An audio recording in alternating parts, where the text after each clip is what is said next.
All right, next question. Go. Did God ever really live, or did he create the earth from heaven? Did God ever really live on earth? Or did he create it from heaven? Or did he create it from heaven?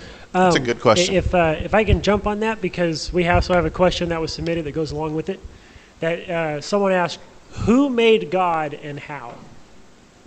And so I think those two kind of tie in. I want to address the who made God. No one made God.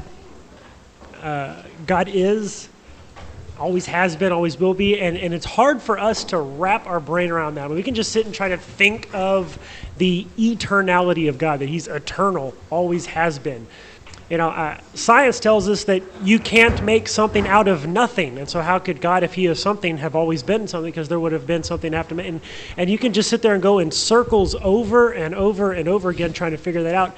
But that's part of the majesty, the awesomeness, the glory that is God, is because God always has been. There's not something beyond God that God is subject to, that he must answer for, that he must answer to.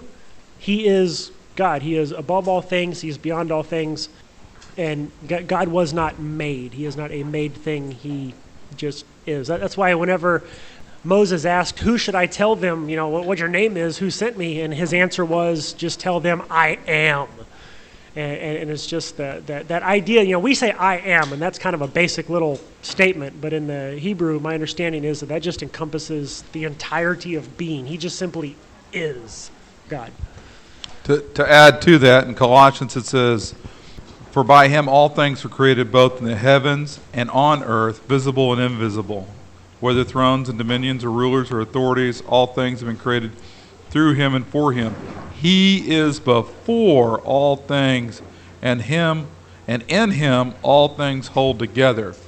So even before heaven, God was. Okay? And is. Also, the very, very, very first verse of the Bible says, in the beginning, God. So God was there in the beginning. He is the beginning. He is the end. He is the Alpha, the Omega. There is no timeline for God. Does that answer your question?